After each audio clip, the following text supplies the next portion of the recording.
Yo les gars, j'espère que vous allez bien. Nouvelle vidéo YouTube. J'adore vous faire des vidéos sur les thèmes. J'adore faire des vlogs, mais j'adore encore plus vous faire des vidéos sur les thèmes, surtout quand c'est vous qui me donnez des sujets les gars, et c'est trop cool. Bon, le gros avantage, c'est que au moins si je fais un sujet qu'ils m'ont donné, c'est sûr il y en a au moins un qui va kiffer la vidéo. Bon, je pense que vous l'avez compris, aujourd'hui on va parler d'un sujet que l'un d'entre vous m'a donné. Et il y a un abonné qui m'a demandé quelles sont les bases pour exécuter un mouvement de musculation. Alors, premier abord, quand j'ai vu cette vidéo, j'ai dit ce mec est un génie, c'est une trop bonne question.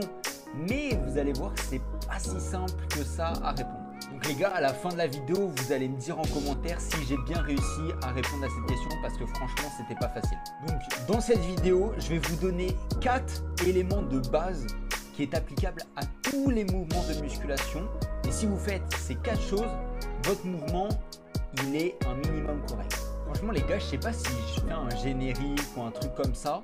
En vrai, dites-moi en commentaire si vous voulez une sorte de petit générique. Là, tu vois, j'ai fait l'intro. Est-ce que vous voulez un petit générique et après on enchaîne sur la vidéo? Dites-moi ça en commentaire. Le premier élément de base, c'est l'amplitude. Chaque exercice possède sa propre amplitude spécifique. C'est normal, tous les exercices sont différents. Mais leur point commun, c'est qu'il ne faut jamais atteindre l'hyperextension et l'hyperflexion. Alors attention, il y a de rares exceptions, mais dans 99% des cas, pas d'hyperflexion, pas d'hyperextension. Tout simplement parce que le risque de blessure est plus élevé quand tu vas en hyperflexion et en hyperextension. Je vous ai parlé d'hyperflexion et hyperextension, je vous ai parlé chinois, mais je vous ai même pas expliqué ce que c'est. Alors, petite définition de l'hyperflexion et l'hyperextension. L'hyperextension, c'est lorsque les deux segments d'une même articulation qui est mise en jeu pendant un exercice forment l'angle le plus élevé possible. Bon là, c'est sûr que j'ai perdu la moitié des gens. Bon les gars, vu que je vous ai tous perdus, je vais vous faire un exemple simple avec du curl biceps. Donc là, on fait du curl biceps comme ça, tac, tac, tac. Bah, l'hyperextension, c'est simplement quand notre bras, il est comme ça. Et que l'articulation, bah, en fait, les deux segments, le bras et l'avant-bras sont le plus éloignés possible. Je sais pas si on peut dire ça. C'est vous qui validez en commentaire. Et l'hyperflexion, par conséquent, bah, c'est exactement l'inverse. C'est lorsque les deux segments sont le plus rapprochés possible. Alors pourquoi c'est l'un des éléments de base? Alors j'en ai déjà un petit peu parlé, mais la principale cause, c'est les blessures. En hyperextension, hyperflexion, votre bras est beaucoup plus fragile et en général, ça peut provoquer des tendinites, des choses comme ça. Donc ça, c'est pour les blessures les plus bénignes. Et après, ça peut faire des déchirures carrément. Mais c'est pas la seule raison pour laquelle il faut éviter l'hyperextension et l'hyperflexion.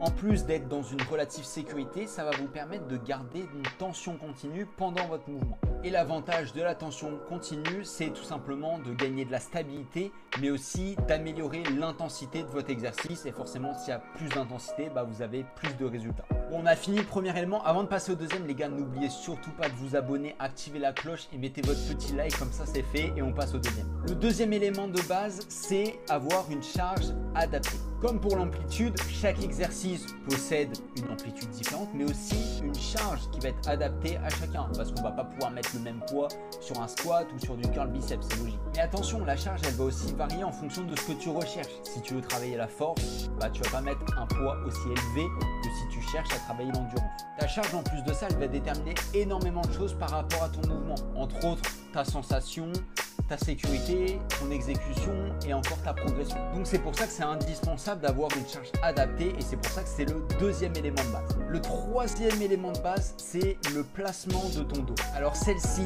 c'est vraiment une base indispensable et crois-moi, tu vas vraiment me remercier à l'avenir. Ton dos, il doit être absolument stable pendant tous tes exercices de musculation, c'est-à-dire qu'il est droit du début jusqu'à la fin. Sur le court terme, ce détail, il paraît un petit peu insignifiant, mais crois-moi, sur le long terme, c'est ultra important.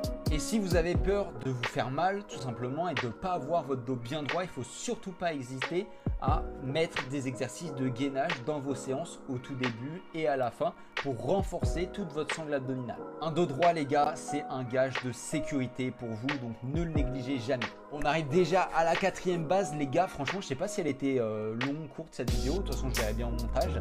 C'est parti, quatrième base. La quatrième chose de base à appliquer à tous les exercices de musculation, c'est ta respiration. En effet, il y a beaucoup de personnes, surtout quand on est débutant, pendant leur exercice, restent en apnée, alors que ça sert un peu à rien. Et justement, vous restreignez. hein, je sais pas si c'est ça qu'on dit. Maintenant, la problématique, c'est quand est-ce qu'on doit inspirer et c'est quand qu'on doit expirer. Les gars, moi j'ai envie de vous expliquer ça de la manière la plus logique possible, les gars. Vous êtes prêts? Première chose, pour faire un effort, on a besoin d'oxygène. Ce qui représente un effort sur un exercice de musculation, c'est la contraction. D'un point de vue physiologique, ce qui nous apporte de l'oxygène, c'est forcément l'inspiration. Puisqu'on a besoin d'oxygène pour faire notre effort, il faut que notre inspiration se situe avant notre contraction musculaire. Ce qui se situe avant la contraction, c'est l'extension. Donc pendant l'extension, on doit inspirer de l'oxygène. Puisqu'on inspire pendant l'extension, bah forcément, on expire pendant la contraction. Franchement les gars, j'ai essayé d'être le plus clair possible et j'essaierai peut-être de vous mettre un schéma ou quoi. Si je ne l'ai pas fait les gars, harcelez-moi en commentaire, comme ça la prochaine fois je vous en mettrai. On a donc vu 4 bases essentielles pour l'exécution d'un mouvement en musculation. J'espère franchement que cette vidéo t'a plu, c'était vraiment pas facile. Comme d'habitude les gars, on se retrouve ce week-end pour le vlog. N'oubliez surtout pas de vous abonner, normalement juste là ou juste là, je sais pas où c'est, vous pouvez cliquer et vous abonner directement, activer les cloches des notifications, comme ça vous recevez la notif dès qu'on sort une prochaine vidéo, vu que des fois ça varie de jour en jour. Et n'oubliez surtout pas de mettre votre petit like, ça soutient énormément comme d'habitude. Et bien sûr les gars, n'oubliez pas que l'espace commentaire c'est votre espace. Faites-vous plaisir, défoulez-vous, écrivez ce que vous voulez, si ça peut m'aider, je prends les gars. Et nous on se dit à ce week-end. Ciao ciao.